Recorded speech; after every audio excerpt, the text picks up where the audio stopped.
우리나라의 역사와 함께 세금의 역사도 이어져 왔는데요.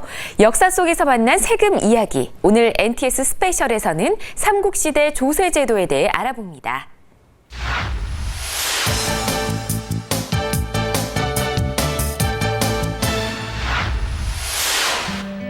삼국시대는 주변의 작은 국가들을 통합해 고대 국가로 발전하는 기틀을 마련했던 시기였는데요. 그렇다면 그때의 세금 제도는 지금과 어떻게 달랐을까요?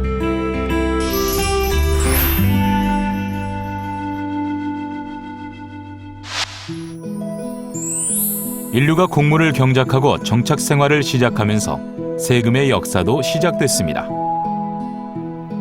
자신의 생명과 안전을 위해 필요한 최소한의 비용. 사람들은 수확물의 일부를 걷어서 내는 것으로 공동 경비를 마련했습니다.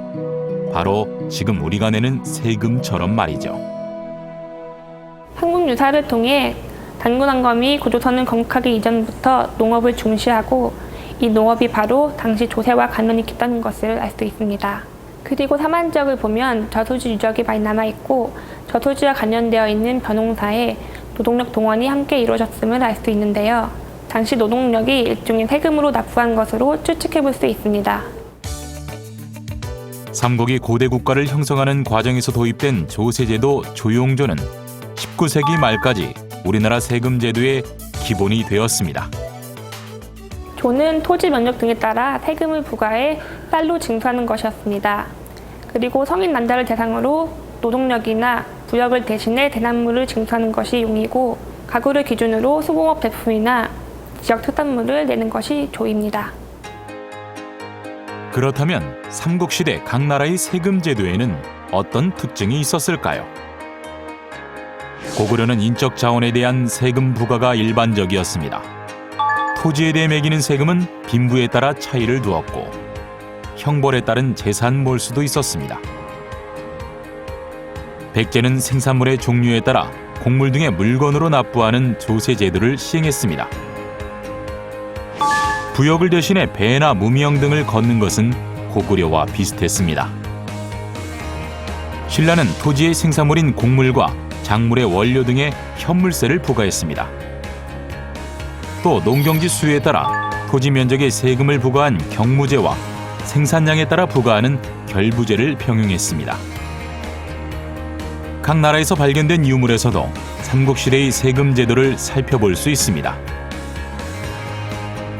지금의 경기도 하남시에 위치한 이성산성에서 출토된 이 유물은 국내에서 발견된 가장 오래된 목척입니다. 토지의 생산량을 기준으로 세금을 매겼던 고구려는 독자적으로 이 척을 만들어 사용했습니다. 고구려는 토지의 생산량을 기준으로 세금을 매겼는데요. 토지 측량을 하기 위해 이 목척을 만들어 사용했습니다. 종이가 귀했던 시절, 사람들은 나무에 글을 새겨 사용했습니다. 이렇게 나무에 글을 새긴 것을 목간이라고 하는데요. 백제 부여지역 궁남지에서 출토된 이 목간에는 서부라는 백제 수도의 행정구역 이름이 적혀 있습니다. 이 목간에서는 서부라는 백제 수도의 행정구역 이름이 적혀 있는데요. 백제 시대의 행정 체계를 알 수 있는 일종의 호적의 역할을 한 것으로 볼 수 있습니다.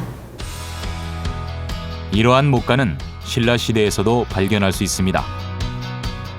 이것은 신라시대 함안이라는 지역의 성산산성에서 출토된 목간인데요.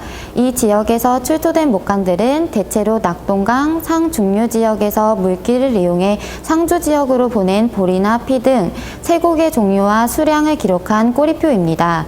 즉 어디에 사는 누가 곡물을 얼만큼 세금을 보냈는지 기록한 것인데요. 고대 국가의 조세 수납 과정을 살펴볼 수 있는 자료입니다. 시간이 흐르고 시대가 변해도 나라를 지키고 운영하는 조세제도의 원칙은 변함이 없는데요. 앞으로도 세금 정책이 국민의 부담은 줄이면서 국가 재정을 안정성 있게 유지해 나가길 기대합니다.